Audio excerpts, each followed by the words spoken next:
Sejam bem-vindos a mais um episódio do Cinti Invest, podcast aqui na Tarobá.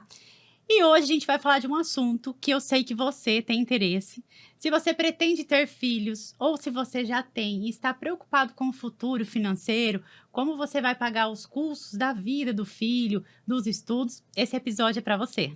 E eu estou com uma pessoa que, assim, eu estava conversando com ela antes, eu estou admirada, eu estou muito interessada em continuar conversando, porque ela tem uma experiência, ela tem um raciocínio, ela tem uma bagagem tão grande nesse assunto, que é a Regina. Regina, seja bem-vinda. Obrigada pelo convite. Muito obrigada Eu por que estar aqui. agradeço, é um prazer te receber aqui.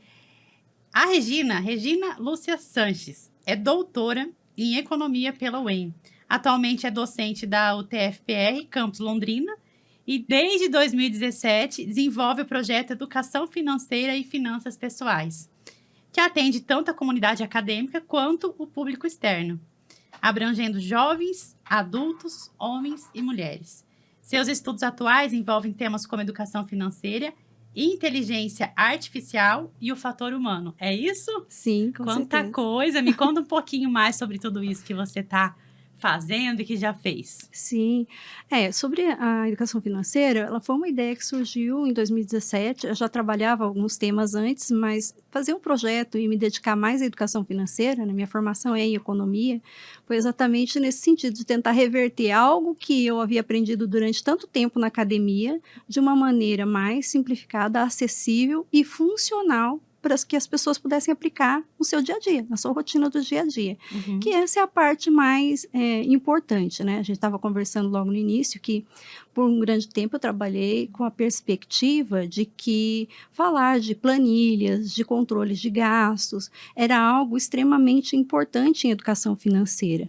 Com o tempo e com os cursos, com a experiência que tive nos cursos e observando as pessoas participarem do curso, percebi que havia algo mais, algo além disso.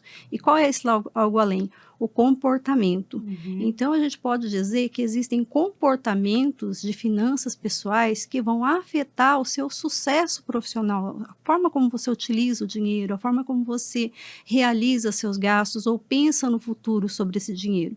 E, em algum momento, você desenvolve uma relação com o dinheiro.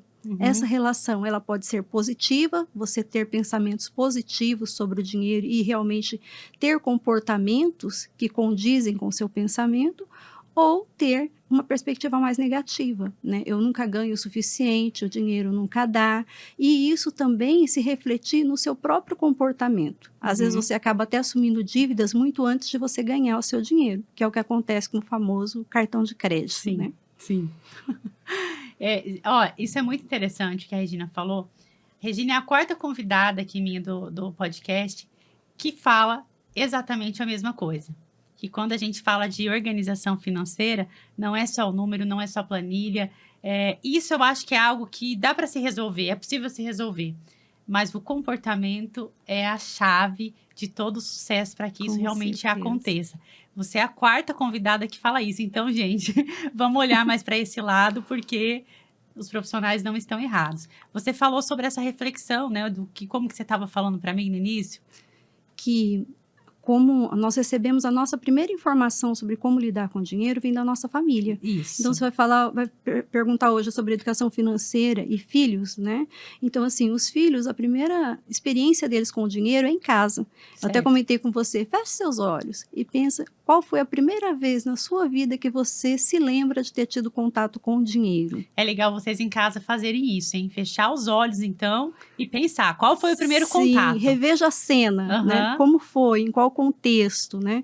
A que se referia esse dinheiro? Era um momento de alegria, era um momento de escassez, era um momento de cobrir alguma necessidade importante, era um momento de, por exemplo, de dívidas na família. Em que contexto que você se lembra de ter ouvido falar em dinheiro?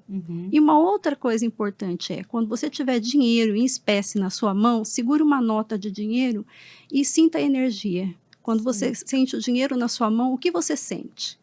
É algo bom, próspero ou, ai, nossa, é ruim, eu tenho que pagar, eu não posso ficar com o dinheiro na mão, porque o dinheiro na mão é vendaval, medo, Às vezes né? escassez, em Isso. vez de pensar na prosperidade, Sim. criar mais. Uhum. Porque o dinheiro acaba sendo, no fundo, a experiência que nós temos no trato dele. E a gente começa percebendo isso na nossa família, na nossa casa. Uhum. Nossa, muito interessante mesmo. E estendendo isso agora para os filhos, que é o tema hoje desse nosso podcast, vamos começar com uma pergunta assim que eu acho que é mais impactante, que muita gente para calcular e não sei se até calcula corretamente. Mas quanto custa ter um filho hoje, Regina? Nós estávamos até comentando, né, que numa pesquisa do Infomone de fevereiro de 2023, foi feito um levantamento assim básico, né, no qual eles informaram que considerando todos os custos que a gente tem, né, para um filho, para criar um filho até os 18 anos, esse valor pode ir de R$480 mil até R$3,6 milhões. Aí você pode até me perguntar, mas por que essa diferença, né? Então, a diferença nos valores, ela é proporcional à renda familiar. Quanto maior a renda familiar, maior será o gasto para você criar o seu filho até os 18 anos. Padrão de vida. Padrão de vida, né? Os gastos, o consumo, tudo que a pessoa realiza, eles são diferentes. E até acesso a questões da rede pública, por exemplo, né? Por exemplo, os pais, dependendo do rendimento deles, eles não têm acesso a essa rede pública. Então, eles vão procurar escolas particulares, por exemplo, né? E principalmente na fase pré-escolar, que existe uma certa restrição de acordo com o fator de renda das pessoas, né? Ganha acima de tanto, não pode pôr na creche. Então, existe toda uma limitação em cima disso. Daí, a ideia de ser gratuito ou não é o que afeta. O que afeta realmente é a qualidade, né? Do que está sendo feito ali, do que está sendo proposto ali. Então, todos propõem uma qualidade, mas, como eu falei, o quanto você vai gastar para criar seu filho até os 18 anos depende do seu fator renda, né? O quanto vocês vão investir nisso. Quanto maior a renda, maior a tendência os pais a gastarem mais com a formação e com a criação dos seus filhos. Que aí vai depender da quantidade de cursos extras que faz, Sim. Escola particular, mas qual escola, Sim. Faculdade, muitos pais querem intercâmbio, né? que os filhos estudem fora. Isso. Mas na pesquisa o mínimo era 400 e poucos mil. Até os 18 anos, tá? E isso é mínimo 480 mil, você considerando inclusive a classe E. A gente em economia brinca muito que não existe almoço gratuito. Então alguém pode pensar assim, onde comem um, comem dois, comem três. Comem, mas a gente diz assim, comem mal. Podem comer mal. Nem sempre podem estar todos no mesmo nível de satisfação, né? Então, essa contagem, essa perspectiva deles, consideram tudo. Né? Consideram o gasto que você tem antes até do bebê nascer, depois que ele nasce até os 18 anos.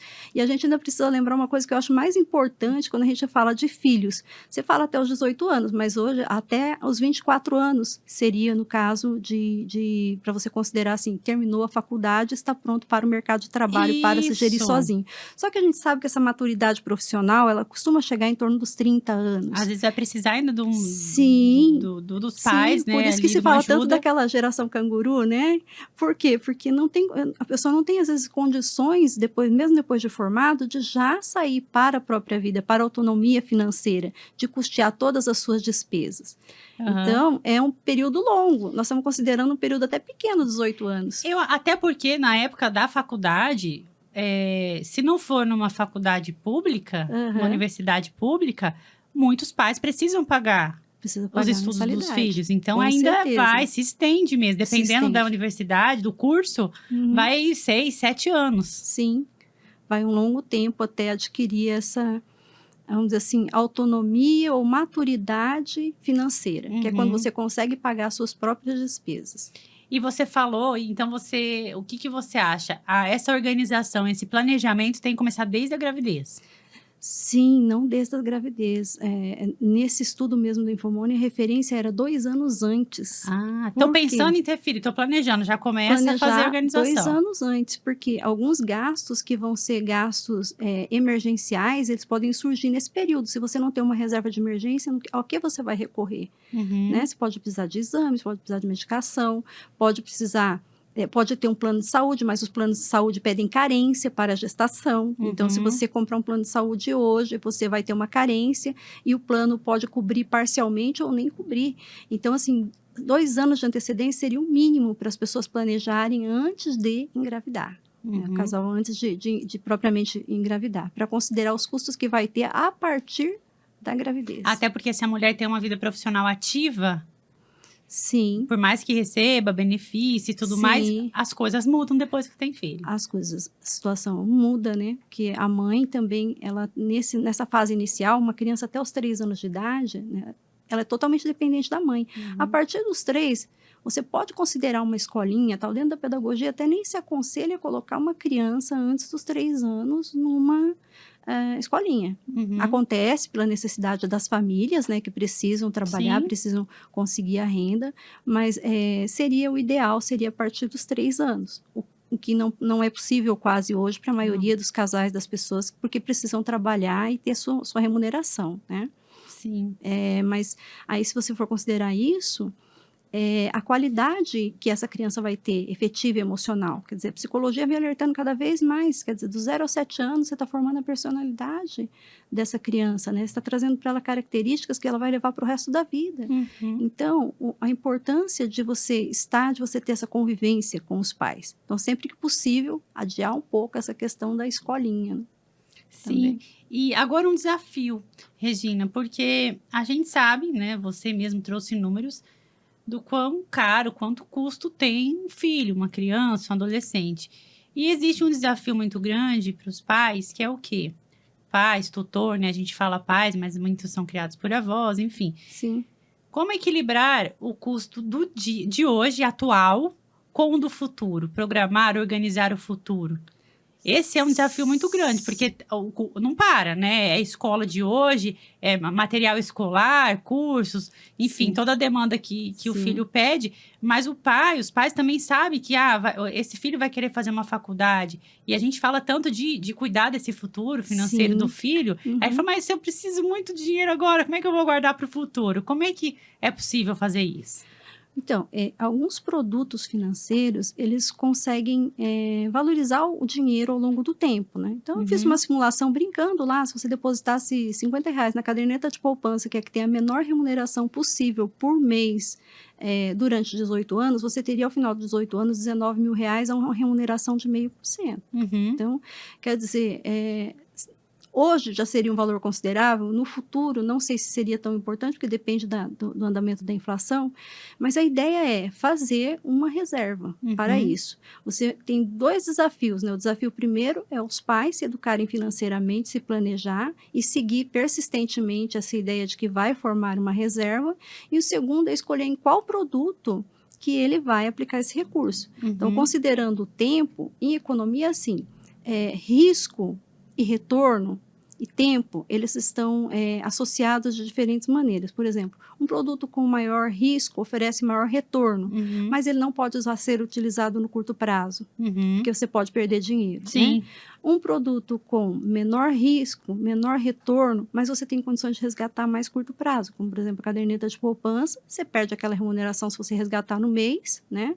Mas é um recurso que você não vai pagar, por exemplo, o IOF por ter resgatado antes, e você pode resgatar. Alguns produtos você não vai conseguir. Então, o equilíbrio que se deve buscar é esse equilíbrio entre o tempo que você quer investir o dinheiro e o retorno que você espera dele. Então, se aquele dinheiro é para o benefício do seu filho, é para ele utilizar em qual idade? Certo. E aí vai essa estratégia, né, que você muito bem colocou, para que é cada valor. E porque hoje tem produtos de investimento, que nem você falou, que rende mais, mas que de repente é melhor deixar num prazo maior. Sim. Né? Então, assim, dá para diversificar entre os produtos que tem. Quando a gente fala de algo para mais imediato, a poupança, que a gente sabe que a poupança realmente não rende muito. Se a gente pegar alguns dados aí, teve alguns anos que a inflação foi até deu negativo, rendimento negativo. Com certeza. Então, aí um profissional até pode ajudar ou fazer uma análise do mercado ali, a pessoa, e ver, não, eu vou deixar nesse produto que tem liquidez, mas aquele tem o F, e fazer contas e comparativos. Sim, né? Com certeza. Agora, também se a gente, um produto que é muito acessível para as pessoas, no próprio aplicativo ali do banco, na mão tem, na palma da mão, um CDB, que é fácil aplicar, Sim. daí no rendimento da média 0,8, Sim, né? um pouco mais do que a poupança. Mais que a com certeza. poupança, 1%. Se você fizer uma conta aí de R$ 100 por mês durante 20 anos, vamos Sim, falar de uma sim. criança, em 20 anos vai para mais de 100 mil por causa dos juros compostos. Sim, e também tem assim, você pode guardar esse recurso em investimentos que você corra menos risco e tenha uma garantia menor, até formar um determinado volume. Sim, Então, assim, formou 5 mil. Ah, tem uma aplicação lá que se eu colocar pelo menos 5 mil por 2 anos vai me remunerar tantos por cento. sim. Certo? Então, você migra de Você aplicação vai para outra. analisando Então, e a migrando. ideia é, você vai formando os pezinhos de meia, à medida que o pezinho de meia vai enchendo, você vai migrando para outras aplicações que rendem mais Uhum. e sempre deixando um recurso ali um pouquinho disponível se você precisar de imediato. Agora, a gente está falando de poupança para um filho, e se eu for pensar que ele só vai usar com 18 anos, então eu vou formando volumes e vou aplicando. Como que isso pode ser aplicado? Então, eu vejo muita gente falar que não deveria aplicar imóvel, porque imóvel... Então, depende, né? Depende, porque o Brasil ainda é um país onde você tem que ter uma diversidade de ativos na sua carteira de investimento para que você consiga equilibrar o ganho. E reduzir o risco. E reduzir o risco, né? Porque a gente fala de investimento em imóveis, mas você tem aí as LCIs, que são as letras de crédito imobiliário, que também pode ajudar bastante nesse longo prazo, né? Investimento no agronegócio, como as LCAs, também remuneram muito bem. Uhum. Algumas dessas remunerações já vão estar descontado o imposto de renda, então torna esse ganho real, né? E são todas aplicações que você precisa ter um determinado valor para subir o recurso para ela.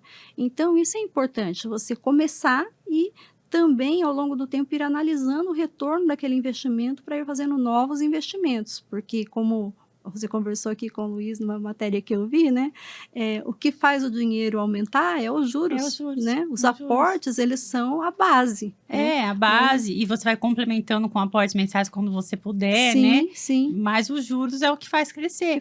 E é legal que, falando de filhos, aproveitando quando é criança, quando nem nasceu ainda, você já pode ir pensando nesse investimento para o filho, porque daí tem muitos anos para aquilo crescer. Quanto mais tempo, melhor. Né? É longo prazo. Quanto mais tempo, melhor e menor a quantidade de recursos que você tem que aportar. Isso. Quanto mais próximo estiver, por exemplo, seu filho está lá terminando o 9º ano, você vai começar a fazer essa poupança agora, pensando na universidade, a quantidade de aporte que você tem que fazer, o valor tem que ser muito maior para você conseguir. Só fazendo uma estimativa, eu tenho 3 filhos, né? 3 meninos. Você tem 3, né? 3.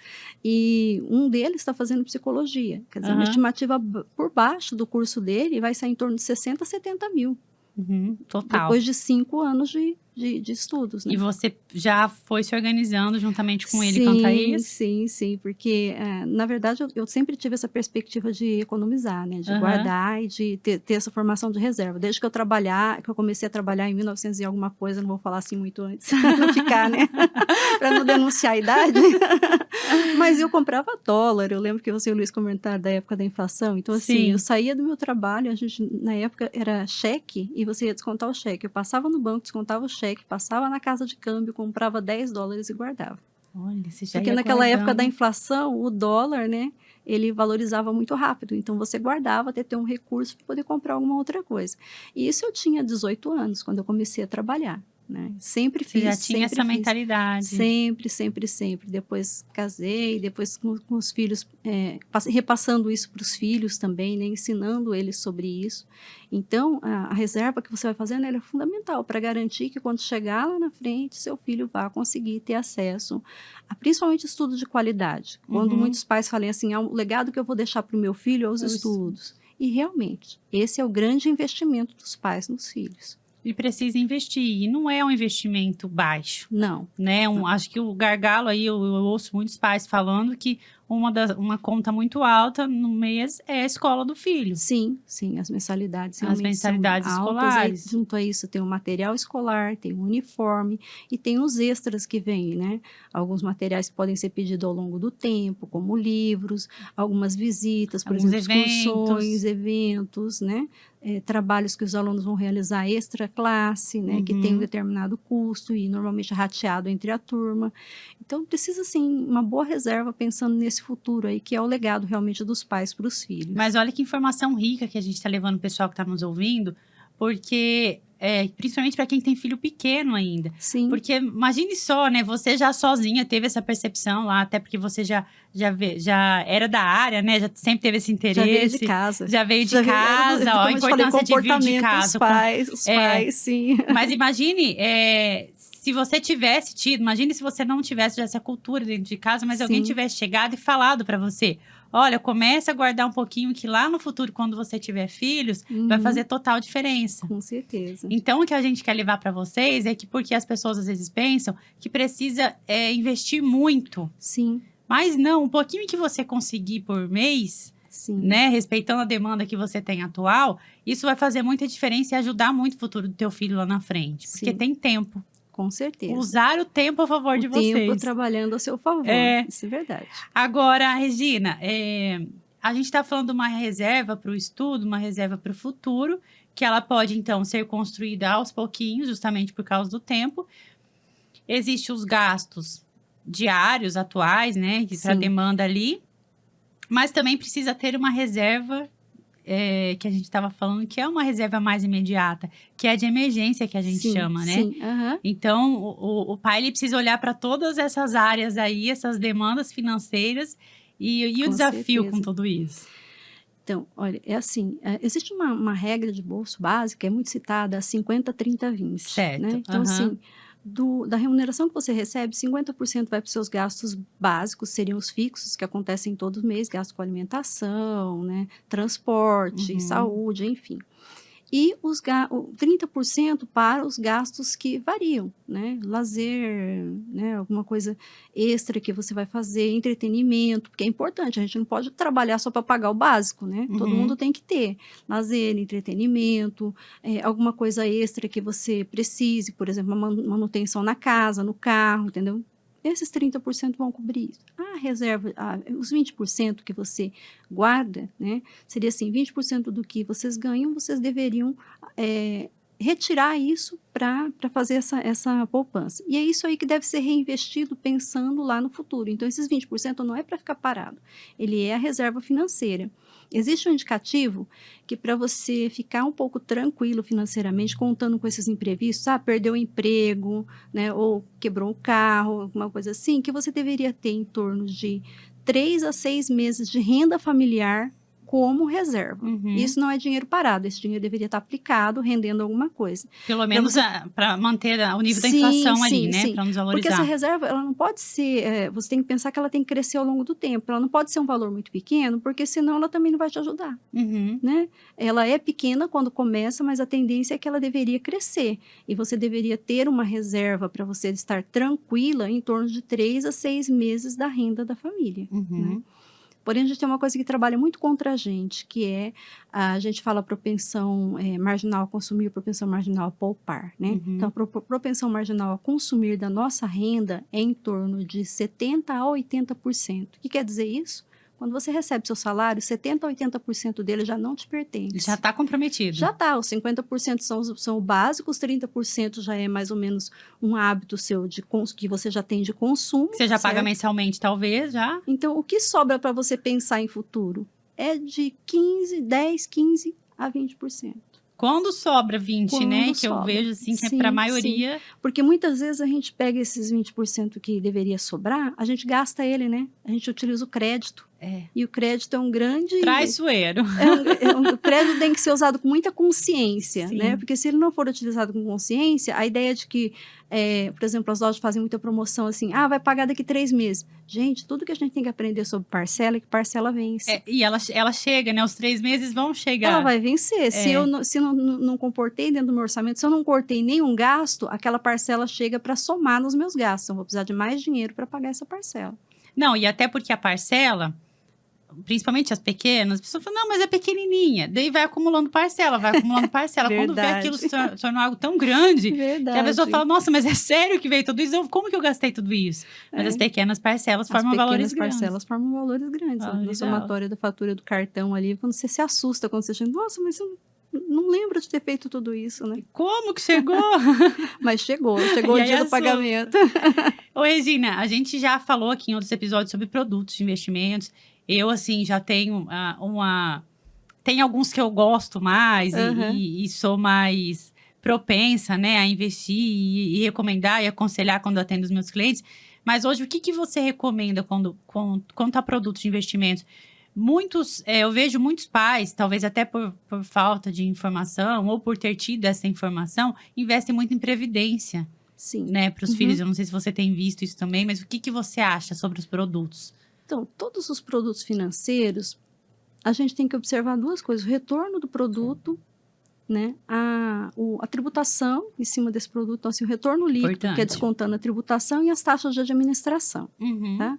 Então, assim, uma previdência, se for para pensar na educação dos filhos a longo prazo, ela é um bom negócio. Uhum. Porque quando o filho tiver 18 anos, você tem um prazo para resgatar, você resgata. Se for um produto PGBL, os pais que declaram imposto de renda vão conseguir abater isso no imposto de renda, isso é importante. Tem esse benefício fiscal. Tem o benefício fiscal. Uhum.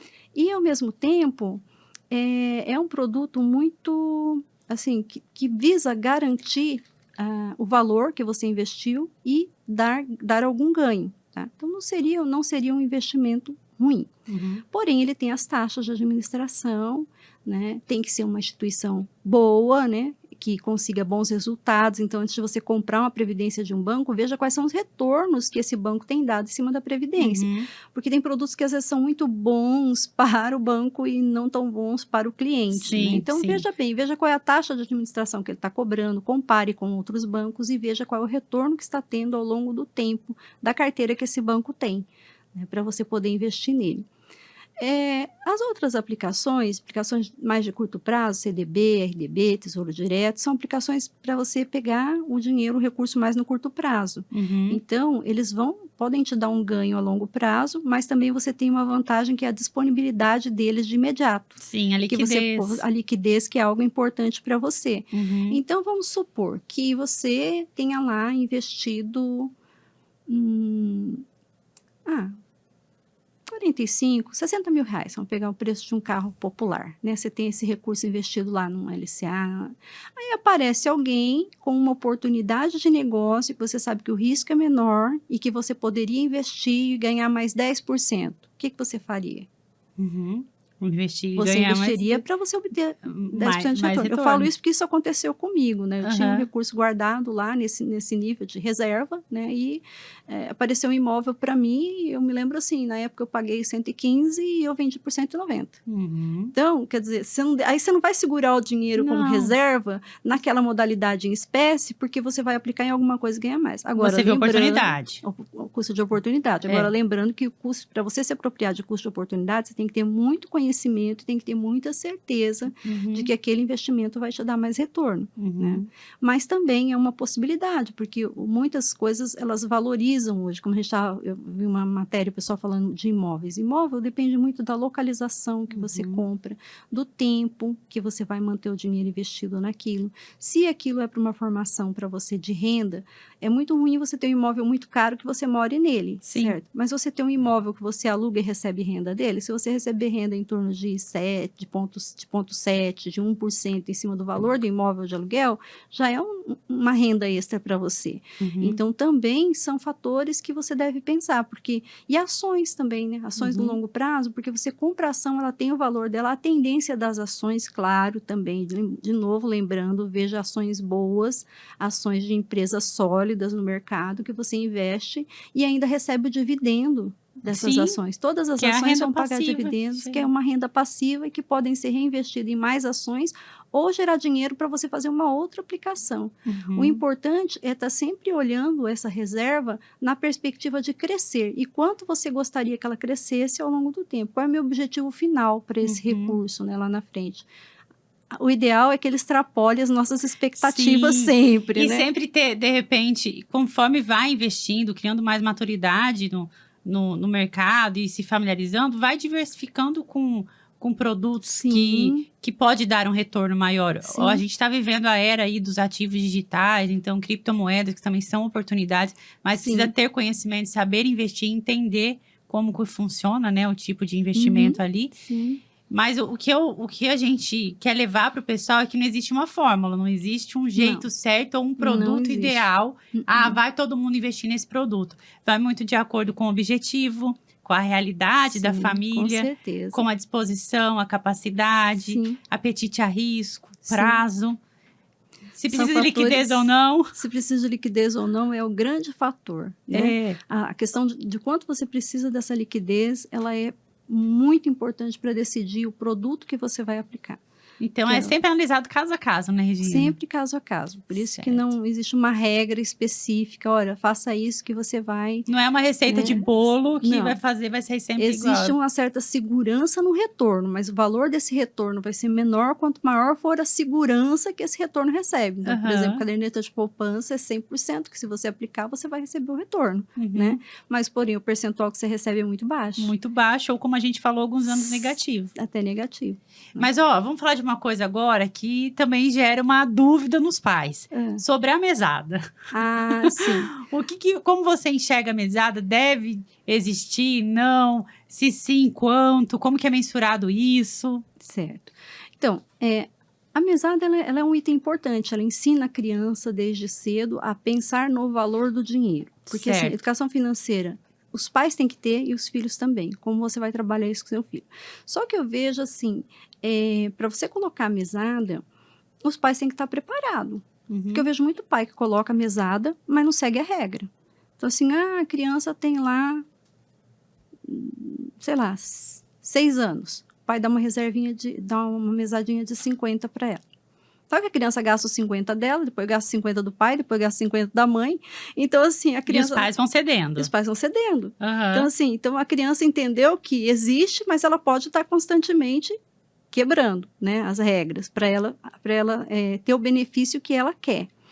Então, é importante passar isso para a criança, né, colocar as regras do que pode e do que não pode ser comprado com aquele dinheiro, que aquele dinheiro ela recebe todo mês, tal dia, papai vai colocar isso aqui para você. Se quiser, até coloca uma folhinha, marca na folhinha em vermelho, ó, esse dia aqui, né, ou em verde, ó, esse dia aqui, papai vai dar o dinheiro para você, né? Uhum. Não dá para criança especificamente, quando a criança é pequena, ela não sabe ainda. E se você der dinheiro em espécie, você vai ver que dinheiro não vem com nome, né? Então, assim, nem a criança colocar em risco, nada, mas estipular isso com a criança e seguir. Ensinar ela a seguir, a ter disciplina financeira, Uhum. que é importante. A mesada, ela vem para isso, para dar um pouco de autonomia para a criança, ao mesmo tempo que ensina para ela disciplina. Se não consegue fazer, não coloque, porque se você colocar, você vai ensinar seu filho que sempre vai ter alguém socorrendo ele, e esse socorro vai ser você durante muito tempo, Uhum. né? Não, e aí vai até identificando a criança que já tem um perfil empreendedor, que já Sim, começa a fazer sim, dinheiro com o com próprio dinheiro, que a certeza, gente com vê isso certeza. acontecendo também. Isso é muito importante, Aham. incentivar esse perfil empreendedor, porque assim, num futuro muito próximo, quase todas as empresas estão contratando só empreendedores. A maior parte das empresas trabalha com PJ, pessoa jurídica, já não tem mais aquele trabalhador como a gente tem, né, o seletista. Então, quanto antes ele aprender a empreender com os recursos dele, melhor. É um estímulo, É um né, que os estímulo, pais com podem levar. certeza. Agora, me fala uma coisa, a gente estava falando sobre liquidez. Me Certo. fala não, né? Vamos explicar pro pessoal de casa. Vamos definir o que é liquidez, porque a gente estava falando de liquidez, alta liquidez, baixa liquidez, e às vezes pra gente é tão comum que está no nosso dia a dia. Sim. Mas vamos definir a liquidez pro pessoal? Vamos. Olha, a liquidez é a capacidade do dinheiro de estar disponível para você, ou numa conta corrente, ou em espécie, para quitar qualquer tipo de compra. Uhum. Então, é você ter o dinheiro nas suas mãos para fazer o pagamento imediato. Por isso que a gente exemplificou poupança, porque quando você precisa do dinheiro, imediatamente você consegue resgatá-lo. Sim. Agora, o imóvel tem baixa liquidez, porque o seu Sim. dinheiro está imobilizado. Você Sim. precisa vender, às vezes não Vender consegue, imóvel. né? Às vezes vai Isso. anos para vender. Anos, Então, verdade. De forma prática, seria isso. Seria... A gente falou da mesada e a gente vê que tem crianças já com cartão de crédito ou débito, né? Sim. Que os pais disponibilizam. Então, muitas vezes já para comprar alguma coisa na escola, para Uhum. sair ao cinema, algo do Sim, tipo. sim. E você acha isso ideal? Como que você encara isso? O formato cartão, ou até os meios digitais, hoje eles usam muito o banco eletrônico, né? Sim.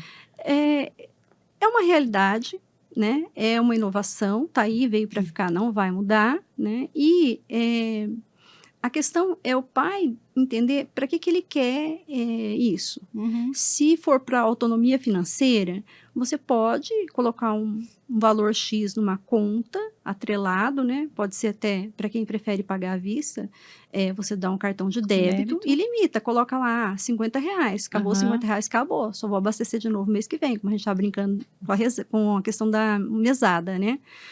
E se for para um controle maior sobre isso, um cartão de crédito, onde vem mais discriminado o que foi comprado e tudo mais, e os pais podem até receber aviso, pedir para receber aviso sobre o que é que está sendo comprado, onde, como e quando. Certo? Talvez seria uma ferramenta até mais eficaz do que o próprio dinheiro em espécie, né? Sim, sim. Ou na conta ali, para ir passando o Pix, enfim. Sim. Então, e se os pais, depende muito da finalidade, qual deles você vai escolher, se é o cartão de débito ou o cartão de crédito, né? E dinheiro espécie é o que a gente fala, hoje em dia é mais complicado o dinheiro espécie, às vezes a gente precisa para algumas pequenas operações, por isso são valores bem menores que os pais devem disponibilizar para o filho, e as opções de cartão, elas só são assim, pela legislação, né, dos bancos, a partir dos 16 anos. Então, você tem muitos pais, às vezes, faz um cartão extra e dá para o filho esse cartão extra, mas é muito importante que vocês coloquem os limites. Faça com limite menor, por exemplo, bloqueie transações online, né, para evitar que você tenha problema. Se for o caso, também bloqueie a aproximação. Né? Isso, então, joguinhos, né? Bloqueia a compra de joguinhos, né? Porque senão você pode ter algumas surpresas não tão boas assim, né? E aí aquilo que veio para você ensinar algo para o seu filho acaba te trazendo um transtorno, vamos dizer assim. Então a ideia é autonomia, mas com disciplina, que eles tenham disciplina também no uso desses recursos aí, seja ele cartão de crédito ou cartão de débito. Independente da ferramenta, tem que ter a fiscalização também, o acompanhamento. Não é a gente dar um cartão de crédito sem limites. Sim. E quando a gente fala também do dinheiro em espécie, tá usando tão pouco, né? Eu mesma, olha, tem hora que eu não sei lidar quando eu pego. Eu tô tão no mundo assim digital, né? A gente cartão de crédito mesmo eu uso no celular já. Sim. Pelo menos eu sinto, quando eu pego dinheiro em espécie, eu fico até meio perdida já. A digitalização do dinheiro é algo que está em alta, assim, que já veio e não volta mais. Não volta. Né? Então a gente trabalha com QR Code, né? Hoje é tão fácil, clica ali. Tudo, Pix revolucionou. Esses dias eu tive que sacar dinheiro no banco, eu fiquei assim, uns minutos processando. De quanto tempo que eu não saco, né? Digitar no caixa eletrônico, o dinheiro saindo. Gera até uma nostalgia de passar anos sem fazer isso. Sim, isso é verdade. Até o pessoal que guarda carro está se modernizando, né? Agora, antes eles falavam assim, não, é R$5, tal, mas agora já... Não, pode fazer pelo Pix mesmo, né? Porque todo mundo tem Pix. Todo mundo tem Pix. Todo mundo tem. Qualquer coisa que você vai comprar na rua. Facilitou muito as transações, reduziu o custo para quem, né, precisa trabalhar enquanto não é tributado, né? Reduziu o custo financeiro das transações, né? E é uma coisa assim que facilita muito, né? A rotina das pessoas. Sim, daqui a pouco o Real Digital também já vai estar implantado e vai ficar mais digital ainda. Com certeza. Regina, agora tem uma coisa também que é um impasse na educação. A questão da bonificação por atividades executadas. Então, arrumou o quarto, aí lavou a louça, vou dar uma bonificação. Existe muita polêmica sobre isso? Você é de acordo? Então, eu acho que, assim, a gente tem que tomar cuidado com algumas questões pedagógicas, né? Então, assim, eu quero ensinar o meu filho a que ele tenha disciplina com o dinheiro, e a outra coisa mais importante é que ele tenha disciplina em casa. Arrumar a cama quando levanta é obrigação, né? Estudar e passar de ano é obrigação, né? Então, não vale. Se tirar 9, então, você vai ter uma... Essa que é a questão. Eu vejo assim, que isso não pode ser utilizado quando você faz o que é obrigação.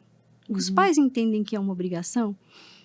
Meu pai tinha isso comigo. Eu chegava e falava assim, no terceiro bimestre eu passava com todas as notas, chegava em casa comemorando. Já passei de ano, quarto bimestre não preciso mais, né? Sabe o que ele falava? Não fez mais que a sua obrigação. Então, não tinha bônus nenhum por ter passado no terceiro semestre. Meus filhos, eu utilizei uma outra regra com eles. Chegava, mostrava o bilhete para mim, as notas no bimestre, eu olhava e falava assim, mãe, passei em tudo. Eu falei assim, tá, eu vou contar quantas notas 8 você tem. Se for acima de 8... Passou como, né? Não, se for acima de 8, eu te bonifico com alguma coisa. Te dou R$10 para cada nota acima de 8 que você tirou. Se for abaixo de 8, você não vem mais com sua obrigação.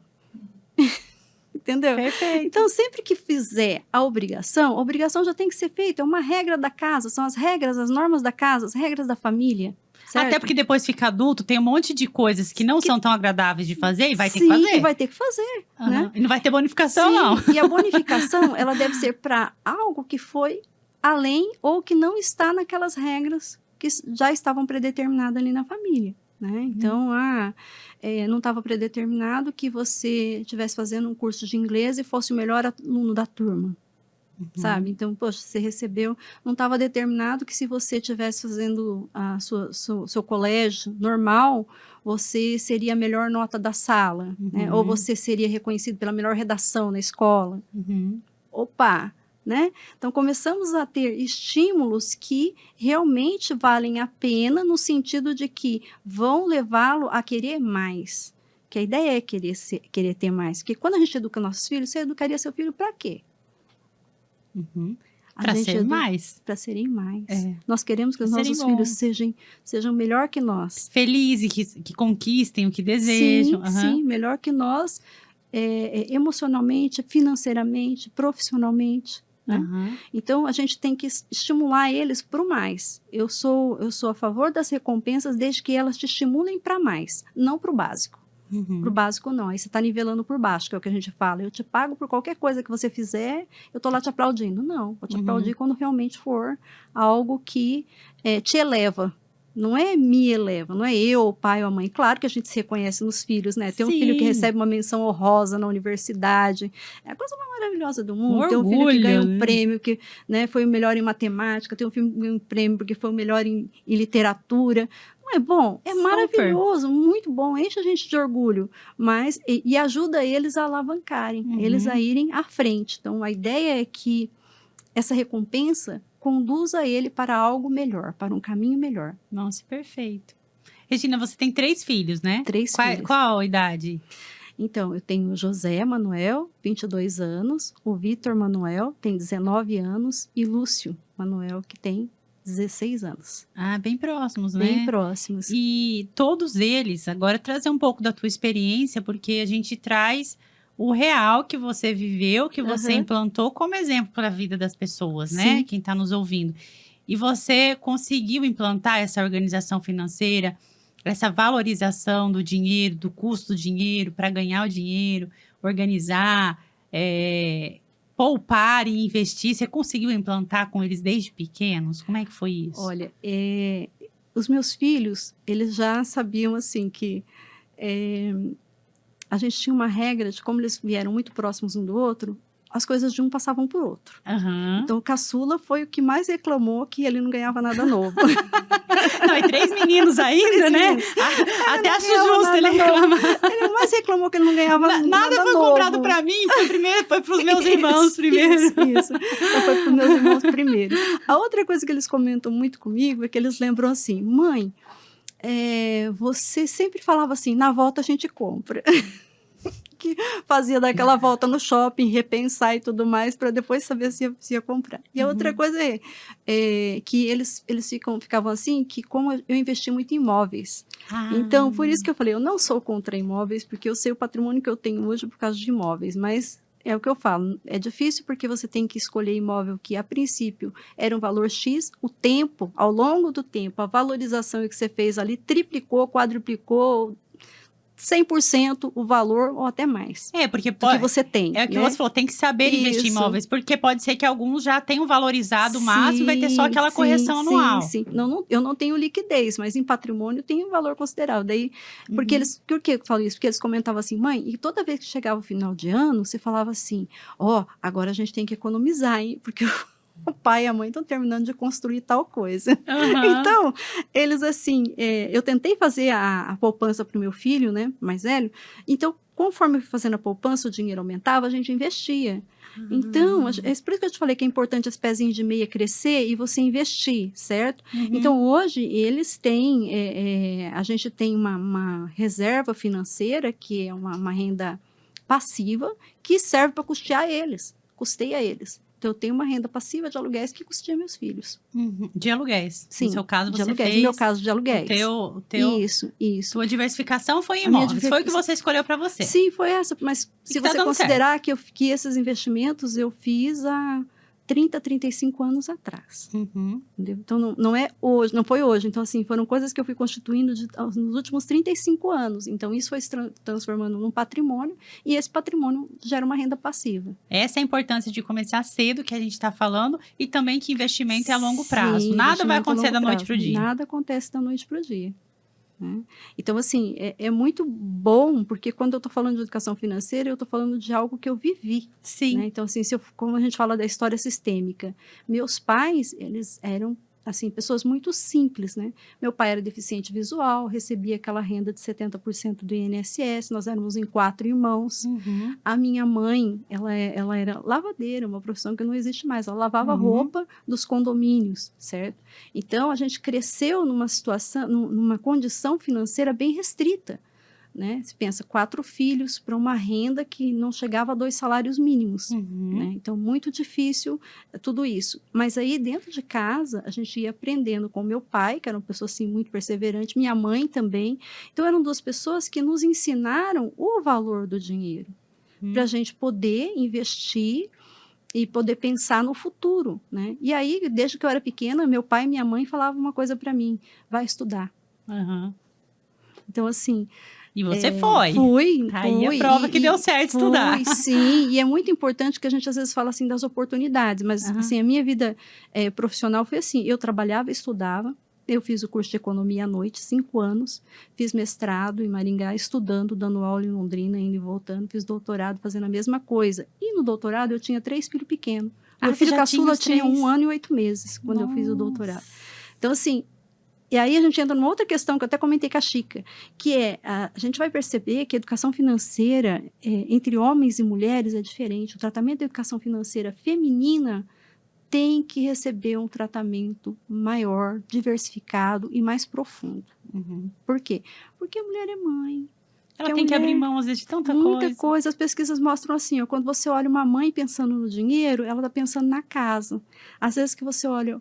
Né? Uma mãe não, vou falar uma mulher pensando no dinheiro, ela está pensando na casa. E quando você olha um homem pensando no dinheiro, ele está pensando no carro, no status, nas outras coisas, você entendeu? Então, por aí a gente já percebe que tem um outro assunto aí atrás, né? Que é bem desafiador quando a gente fala quando a gente fala de educação financeira. Isso. Né? E essa diferença de educação financeira começa também lá desde pequenininho, né? Que, né? O que as meninas querem, o que elas gostam, que a gente precisa ambientar esse mundo para elas, essa relação para elas com o dinheiro. E como eu ambiento essa relação para os meninos, né? Não é uma divisão, mas quando a gente nega essa divisão, a gente começa a perder de vista as singularidades. O que faz com que a pessoa opte por um investimento ou utilize seu dinheiro de tal forma, ou seja uma pessoa que tem recursos sobrando ou uma pessoa que está endividada. Tem muito a ver com o comportamento. Porque o que eu penso é que se cada um conseguir e saber cuidar de si, das suas finanças, depois como casal vai ser muito mais fácil. Muito mais fácil, com unir certeza. isso tudo para que fique bom para os dois e para que fique bom para a família, consequentemente para os filhos. Sim, sim. Quando eu casei no 3º ano da faculdade, mas eu fiquei 8 anos sem ter filho. Meu primeiro filho foi depois de 8 anos de casado, quando eu já tinha conseguido construir minha casa. Já tinha construído. Já tinha construído tudo a casa, com quitada, tudo certinho. Foi tudo planejadinho, você fez esse período? Sim. Tudo planejado? Tudo pensado. Quando que vou ter filhos? Isso, tudo pensadinho, sabe? E é bom porque depois você vai colher os frutos disso, porque o que você quer estar bem, né? Estar bem na sua vida, organizando sua vida, planejando, mas aí você tem que planejar a vida para os outros seres que estão vindo, né? Os outros serizinhos, nossos filhos queridos que estão vindo. Graças a Deus, meus filhos estão bem tranquilos, né? E nós E também. com certeza vão replicar o que você ensinou a eles. Com certeza, com certeza. Eu espero que eles multipliquem muito. Ó, depois a gente vai finalizar com algumas dicas, mas eu queria primeiro que você pontuasse. A gente falou bastante do que deve ser feito, Uhum. né? Mas e o que não deve? Quais os principais erros que as pessoas precisam tomar cuidado com erros, né, que cometem nessa educação, na educação financeira com os filhos? Então, tomar cuidado com o tipo de investimento que escolhe, Uhum. né? Porque eu falei, risco, retorno e tempo são fatores importantes. E a liquidez que você precisa. Então, se você aportar dinheiro num investimento de longo prazo e tenta resgatar rápido, ou você não vai conseguir, ou se você conseguir, você tem algum ônus financeiro. Uhum. E se você não conseguir, você recorre a um financiamento, ao empréstimo, você ainda vai pagar juros mesmo tendo dinheiro. Fica com dívida, né? Então, assim, cuidado para não fazer investimentos que você não tem como deixar no longo prazo, em longo prazo. Uhum. Né? Porque a previdência que a gente está falando, a pessoa pode resgatar? Pode, mas tem um período que pode resgatar. A gente fala de consórcio. Consórcio hoje em dia, se você desistir, não tem essa história de desistir, vou lá e resgato. Devolve não, meu dinheiro. Você vai ter que terminar o grupo para depois eles verem o que sobra e te pagar. Que aí vai 10, 20 e anos. E aí a inflação está correndo e quando você pegar aquele dinheiro que, por exemplo, hoje era 5 mil, pode valer 500, porque o problema da inflação é dinheiro compra, o dinheiro vale por aquilo que ele compra. Sim. Se tudo subiu, o seu dinheiro vai comprar menos. O que hoje vale 5 mil que você pagou num consórcio, quando você resgatar daqui a 5, 6 anos, vai valer R$500. Compra R$500. Então, né, não vale a pena. Muito cuidado com o tipo de investimento e o prazo que você precisa para ter retorno. A outra coisa é não fazer. Isso que eu ia falar. Cuidado com o investimento, também cuidado não fazer. Cuidado para não fazer, por quê? Se a gente pensa assim, é igual quando você vai fazer você vai estudar, né? As pessoas falam assim, ai, não, mas eu não tenho tempo. Ai, mas vai demorar muito. Eu sempre comento, o tempo vai passar de qualquer jeito. De qualquer jeito. Então, a mesma coisa, se você poupar ou não poupar, você vai precisar de dinheiro no futuro do mesmo jeito. Uhum. Então, como você vai fazer lá no futuro, é uma história. Você vai fazer um financiamento ou você vai ter recurso para você pagar, bancar a faculdade dos seus filhos. Né? Uhum. Então, são escolhas que a gente vai fazendo, mas assim, o principal é cuidado com o tipo de investimento e o segundo é disciplina. Faça. Uhum. Né? Faça algum investimento, mesmo que for pouco, quanto antes você começar, melhor. Como eu falei, né? R$50 por mês, quanto que vai dar, né? Sim. Então, é importante isso, começar e evitar erros o máximo que você puder na gestão desses recursos. O ideal é que eles cresçam mesmo um pouquinho, mas cresçam. É pouquinho, mas está crescendo. E Sim. esse pouquinho um dia vai se tornar bastante significativo. Sim. Agora, uma dica que você gostaria de deixar, assim, mesmo para as pessoas, para despertar mesmo essa questão da educação financeira, a importância dela. A gente estava falando, né, que na escola, pelo menos na minha época, não teve. A gente questiona muito sobre essa questão, né? Existem tantas matérias na escola e, às vezes, o que te prepara para a vida acaba não tendo. Com certeza. Né? E você até falou que tem alguns projetos do governo, né, para essa implementação. Então, se você pudesse hoje dar uma resumida numa dica, assim, para os pais, para essa educação financeira para os filhos. Então, é importante que os pais tenham consciência que a criança até certa idade, ela não tem noção. Uhum. Então, assim, e a tendência da criança é nos copiar. Pais e mães, entre aspas, consumistas, tendem a ter filhos que também desenvolvem o mesmo padrão consumista. Então, assim, eu tenho que me policiar. Opa, se eu sou assim, se eu estou comprando coisas que eu não preciso, se eu compro demais, em excesso, compro coisas que depois eu não uso, né? Eu tenho que começar a educar meu filho, né? Então, eu tenho que me educar primeiro. É pelo exemplo. Pelo exemplo. Primeiro eu tenho que me educar. Uhum. A outra questão a gente às vezes fala do que é caro e do que é barato. Então, os pais têm condição de fazer uma análise. E eu sempre falo que o que é caro e o que é barato não depende de quantas cifras tem no valor do produto, mas depende de quanto o pai e a mãe ganham por hora de trabalho. Uhum. Então, se você ganha R$20 por hora de trabalho, e seu filho quer um brinquedo que custa 100, você vai ter que trabalhar 5 horas para comprar esse brinquedo para o seu filho. Só esse brinquedo, considerando todas as outras contas. Né? Mas claro que vale a pena fazer alguns, vamos dizer assim, alguns ajustes na nossa vida para que os nossos filhos também tenham muitas alegrias, muitas felicidades, né? Que eles também consigam aproveitar. E lembrar sempre que além das questões financeiras, o que os filhos gostam com os pais é tempo de qualidade. Então, é utilizar coisas que são boas para o favor, em benefício da família. Tempo de qualidade são coisas que é importante para a família, que é importante para o seu filho, e deixar o dinheiro no lugar certo. Que o tempo de qualidade muitas vezes não envolve o dinheiro, Não é a envolve atenção. dinheiro. A criança gosta de Isso. atenção, ela precisa. Às vezes você acha que lazer com a criança é com uma criança no shopping. Você vai com a criança no shopping, se você for sozinho, você já gasta R$200. Se você for com a criança, vai ser mais. Bem mais, bem mais. Criança, o olho dela brilha em todas as coisas, E tem muito estímulo o tempo todo. Sim, sim. E ao mesmo tempo eles precisam gastar energia. Então, assim, poxa, entre um passeio no shopping e um passeio no lago, né, que essa criança vai gastar energia, vai ver várias coisas e ao mesmo tempo não vai ter tantas coisas brilhando aos olhos dela para ela querer alguma coisa assim, né, pensar em comprar, né? Melhor você passear no lago, gastar energia e economizar um pouco mais. Pensando no futuro dessa criança, na qualidade do tempo que vocês vão estar tendo com o filho de vocês, nas memórias, né, que você está criando. Então, a gente tem que criar boas memórias, tá? E é importante que você faça sempre esses comparativos entre o custo e benefício. Quanto vai custar algo, qual o benefício que isso vai trazer. Porque as crianças, de maneira geral, elas são impulsivas. Elas têm um impulso para copiar um amiguinho, copiar o pai, copiar, né? Ah, fulano tem não sei o quê, eu quero também. Ah, fulano tem não sei, eu quero também, né? E aí os pais, eles não conseguem dimensionar o quanto realmente aquilo é importante para a criança e o quanto aquilo representa só um desejo momentâneo, vai passar. Por isso que meus filhos brincam comigo, né? Que eu falava sempre que na volta a gente compra. Eu esperava para ver se a vontade ia passar. E porque tem isso, como a criança ainda não entende o que é o dinheiro, como que conquista e o valor das coisas, né? Até falando de preço mesmo, ela vai pedir. Então, se o pai falar assim, beleza, ganhou. Mas a partir do momento que começa a falar não e explicar o porquê, a criança começa aos poucos a entender, né? E aceitar mais um não. Sim. E nós pensamos que não, mas essa conversa dos pais com a criança, falando para a criança sobre a importância, sobre o valor do dinheiro, exemplificando a questão do investimento e de retorno com algumas coisas que ele possa vir a fazer, não só com dinheiro em espécie, mas às vezes com, sei lá, uma comida, alguma coisa que a criança gosta, né? Então, assim, se você tem esse, então eu posso trocar, eu pego esse, te dou esse, de maior valor, menor valor, né? E tem muito esse negócio também dos mercado de pulgas, que a gente fala, né? De trocas, né? Levar a criança para participar dessas outras atividades, onde ela possa valorizar isso, né? Teve, na época... Hoje tem as cartinhas que as crianças brincam. Na época da Copa também teve cartas dos livrinhos, né?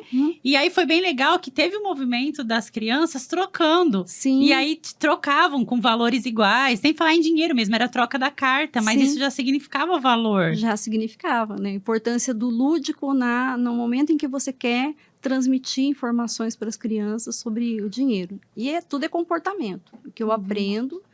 Eu tomo isso como atitude e vou levando isso adiante.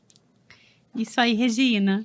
Muito obrigada. Nossa, quanto conteúdo rico você trouxe, quanta informação, quanta serenidade para falar desse assunto que não só você domina, né, no ramo acadêmico, na experiência profissional, mas como na tua vida pessoal também. Isso é incrível. Você vive o que você fala. Sim, com certeza. Isso é um ponto que ajuda bastante, né, a gente perceber, porque...